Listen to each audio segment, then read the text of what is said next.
And I just want to say how amazing this is, and we're so grateful that you shared your story with us. And it's been amazing kind of seeing your progress even over the past, 5 years or so.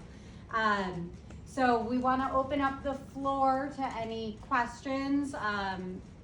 And I'll come around with a microphone so that everyone can hear said questions.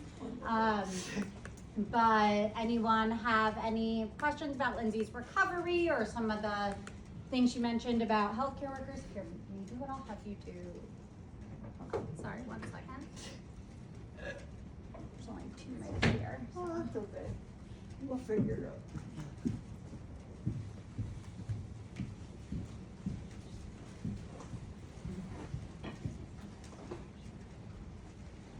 Hi. Is this on? Okay, there we go. There we go. Hi, I'm Erica. Just thank you so much for coming and speaking with us, first of all. I'm also very creative, and I would love to hear about what executive functioning strategies you use in your creative pursuits, like writing your novel. Okay, so, can I turn this down?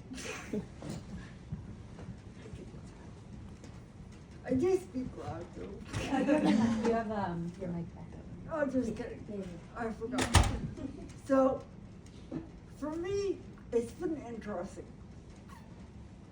I like thinking about if I was hearing a story, what are the things that I need to learn about the story in order to understand it? So, even with art is interesting because I know you can paint like a picture, a landscape. I don't even do that. I make all abstract art because I like to take my emotions and put them with color. It's the same with words. Any word you pick has a meaning. So what is resonating to you that will resonate to other people? What makes sense? What words make sense to what you're trying to say? I hope that answered the question. Lindsay, do you find that, when you're planning on writing or when you're doing writing, do you find that you have to use anything to organize your thoughts, or you kind of just? I actually have. You're gonna laugh at me. I have a whole journal, and I have it layered out. Like, okay, if I'm telling you my story, I can't just jump to the end and go backwards. So I have everything broken down. Okay. What was it like after my coma versus when I first started talking? Okay, so you kind of time it out chronologically. Yeah, because that's a good way. if you don't do it chronological and somebody else is just reading your story, how is it going to make sense? Yeah. There needs to be a timeline. Mm-hmm. Yeah, that totally makes sense. Good question. Any other questions in the room for Lindsay about her journey or SLP related? Lindsay, for your speech, what's the strategy? Is it slow or? Low, loud. Hold on. Was it slob? Yes. Yep, exactly. That's exactly. Yeah, slow. Loud, over articulate, and breathe. Yeah. Yay. Ah.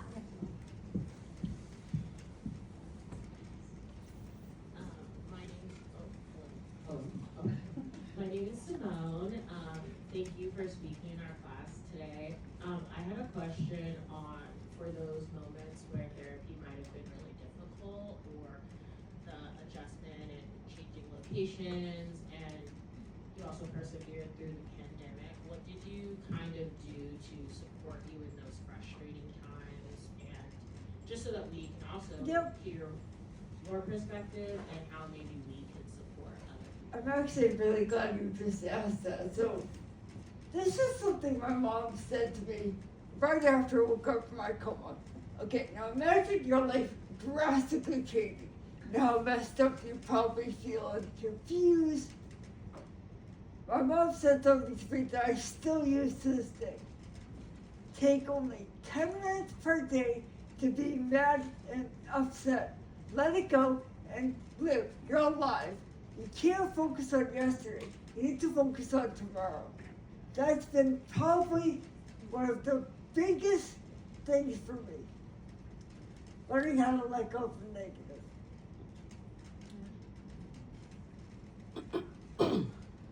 Was there anything, just to kind of piggyback on that, was there anything that you felt a speech therapist or any of your clinicians did that was particularly helpful, or anything that you were like, that was really not helpful?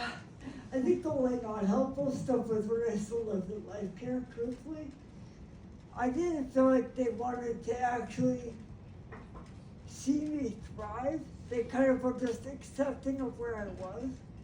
You need to just understand, okay, yes, I'm living it, but do I want you to stay in a wheelchair, not moving, not talking? No, I want to live. Would you ever want to be alive but not being alive? You know what I mean? You need to find your drive. So I think one of the biggest things for me is just allowing the person to have that 10 minutes a day. Let go of the negative. You are alive. You need to breathe. You need to be happy. You need to find your own drive. Even if it's something different. Like, before I got hurt, I was quite the singer. You don't want me to sing now, but music keeps me going. Sure, it's not the same way that it was before, but you just need to readjust your life to what your new surroundings are. That's been huge for me. Very well said. Any other? Yeah.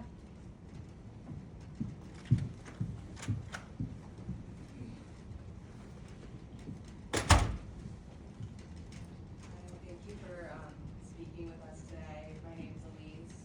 I was wondering if at any point in your journey you tried to use an alternative communication device, like one of the iPads or the tracking, and what your experience with that was like.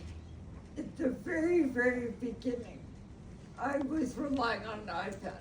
But the hardest part for me with my brain injury is I knew what I wanted to say, but I couldn't find the right word. So, yeah, okay, the iPad was helpful, but it's not helpful when you can't remember what you need to, how you need to say. So I'd say, like if I wanted to say, I'm trying to think slowly. I want food. Okay, maybe I forgot what the word food was. I just have to find some kind of like snacks or something. I need to find a way to describe to you what I wanted to say, which is so weird. Is think of it when you're a baby. You know, I mean, you probably don't remember being a baby, but you know what you want to do, but you don't know how to say what you want to do. That's how it was for me. I just felt stuck for the longest time, so I tried to find maybe some TV or listen to music, something that resonates what I'm trying to say. I know it's a weird thing, but No. that's how I did it. Any other questions? Dr. Reed. Well, Lindsay is so inspirational to everyone, that's for sure. But one thing just from being part of Lindsay's life for quite a number of years, for speech pathologists, I think, and you say it so eloquently, Lindsay, but one of the things that I think I just remember was so frustrating, sort of getting to your question, was it was very difficult to understand. Part of it was Lindsay was having trouble with the words, but a lot of your particular issues were the motor control. Yeah. And being patient. Healthcare today is just, cram what you can in, and it's so difficult. And I think one of my most inspirational things about Lindsay is Lindsay's been doing this for 9 years. Yeah, but it'd be 10 next year, you're right. and the first year obviously wasn't, it was, the first year or two, but don't give up on your patients. And you have to, as providers, I feel like our job is to be very keen as to, first of all, figure out what's wrong with the patient. What is it really a cognitive issue? Is it a motor speech issue? Lindsay had lots of different problems, cerebellar, brainstem, cortical, bifacial palsies, vocal paralysis. But kind of dissect that out, but then you have to target each of those things in your therapy. And then you also have to see what's working. So doing sequential assessments and trying different things and not being afraid to try different things. And we tried a lot of different things, didn't we, Linz? But I think that the singing was from the very beginning, the melodic, when you were still in the nursing home, when you were at Spalding Cambridge or whatever it's called now. Like the music really was very effective at settling Lindsay. And even when she left Life Care and was coming to outpatient, we used a lot of music, even in her other therapies, to get her mind settled and to use that rhythm. But I think in terms of your speech, the ongoing music therapy and singing, she still does music therapy once a week. And that has made such a difference over time, but it's taken a long time. And I think for you to think of her speech intelligibility 5 years ago. It's changed a lot. And I think that goes to show, Lindsay, your earlier point too about, for providers and clinicians to continue to push you to meet, the goals that you set for yourself is really important, and not to, settle. I think one of the things for me, sorry to cut No, you off, go ahead. was just little goals for myself. Mm-hmm. Like, okay, maybe it's not the same goals that you have, but they're big for me. It might be little for you, but it's huge for me. Yeah, no, that's such a good point, and goes along with a lot of what we've talked about in class in terms of respect and kind of, although we are kind of the experts in treatment, we're not the experts in you, and you are, you have your own goals, and it has to be a shared experience and collaborative. Any other questions from, sorry. One other thing. I think also for professionals, helping the patient, Lindsay has always wanted to write a book and has been working on that since day one. Since I was 11? Well, no, I mean, No, but you're right. So your goal has been the book. As her team, and especially the speech pathologists, again, figuring out, what Lindsay needs to do to be able to write the book. And a lot of times patients just have their long-term goal. They want their life back. They want to go back to work. They want to, not need therapy anymore. And breaking down as the professional, hearing what they're saying, and then you can't just jump in and start writing the book. You got to break it down into steps, but you also have to make the steps meaningful to the patient, and also make the short-term goals with the patient that are achievable. And kind of align with their goals. Yeah. Right. Yeah. But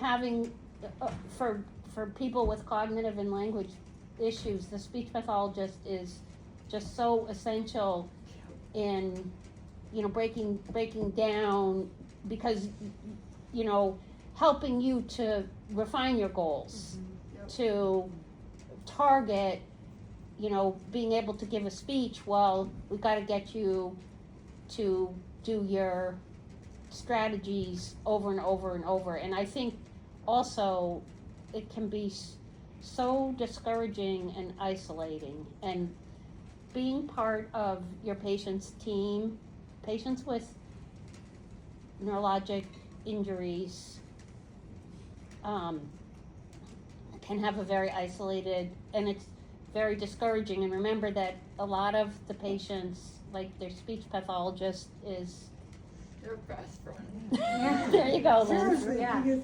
before I got her, I had so many friends. Yeah. Now I have a handful, but the people who I work with, they're my new friends, they're family. It's exactly what I need, the drive to keep going. So you can, and it makes your life as a professional extremely satisfying, because that's why you go into this work. Well put. So So it takes a important. team. Don't think you have to figure it all out yourself. Yeah. Hey, I'm still trying to figure it out. I'm living No, but it. yeah, we're a big team, aren't we, Linz? Yes, we are, and I love it. Yeah, we love you too. Yay. But reach out to your Well, peers. Yeah, You the know, collaboration, the team collaboration is and so and important. calling and- other people and Yeah. other professionals, because everyone has different ideas, and especially for the challenging This might- patients. I'm sorry, Dr. Reed. No. This might sound crazy, but also ask the patient. Exactly. You know how many times people just avoid talking to you? Like, okay, yeah, I have my issues, but I still understand. Try to communicate, ask the patient. Right. Yeah. And sometimes we need to, you know, keep hearing the question and keep Yeah. saying the answer. That can Yeah, be over and frustrating over for everybody. Yeah. And just being patient, and I think, yeah, No, those are all great being points and respectful aligned. of Yeah, the patients. Yeah. is- absolutely. And also the patient needs to be respectful of the caregivers too. Well, but Lindsay, Well, yeah. There's our the- job is to be respectful of Yeah, you. but it goes two ways. No, But- it's not, I think like you bring up a good point that as providers and clinicians, you know, especially students, once you enter into clinical practice and experience, there are going to be times when you don't approach something the correct way and get that feedback from either the patient or a colleague. And I think those learning experiences are really important. Everyone's had them, you know, no one expects you to go out into clinical practice and not make mistakes. Those mistakes are how we learn and not how we are better.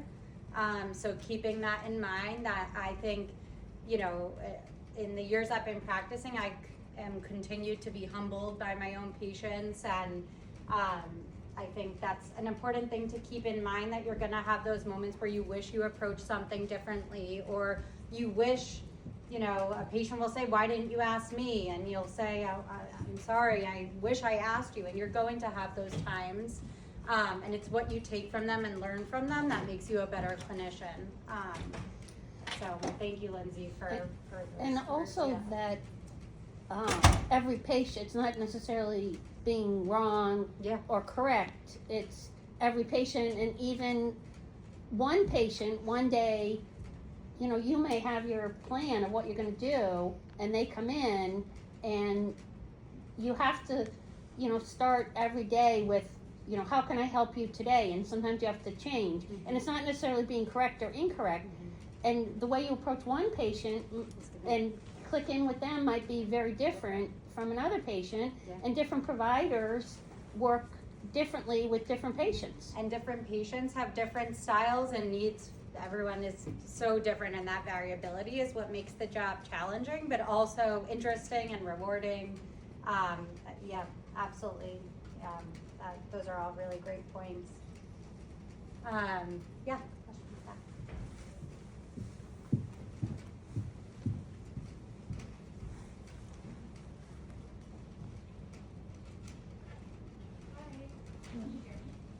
Kind of. Oh, Just speak hi. nice, there we go. I'm Jasmine. Thank you so much for speaking with us today. I saw that you moved a lot during your care to a lot of different facilities. And I would love to know what were some of the things that made you most comfortable going into a new place or the most uncomfortable going into those new places. I think I'll start with the uncomfortable. So I think for me, the uncomfortable part is people assuming they know everything. Now, I'm not saying that as a caregiver, you wouldn't know, but they're also not the patient. So I think that was the biggest thing for me, is people aren't respectful that I'm a different person than the last patient you worked with. I'm not exactly the same. Sure, some things might work, but some things don't. And then, that's probably one of the biggest things for me. I'm trying to think if there was a that was probably the biggest. What made you comfortable? Oh, thank you. I know I forgot something. What made me comfortable, honestly, for me, it was doing something that I enjoyed doing before. So whether it's playing music, watching a Bruins game. I know it's simple, but what little things make me happy? And just bringing that into the day-to-day. I remember the first time I watched a Bruins game again, I was screaming.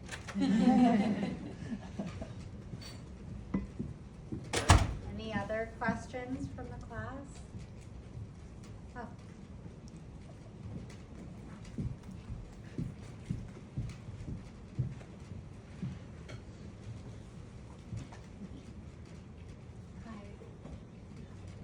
Hi, Lindsay. My name is Sophie. Thank you so much for sharing your story with us.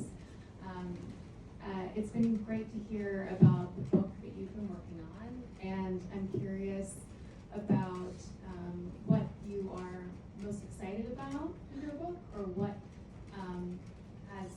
part of your book has been most exciting to focus on? Honestly, sharing to everyone that I'm not giving up, that there is still a person here. Yeah, okay, things have not been fun, trust me, but I'm still a person. I still have wants and needs, I still have dreams.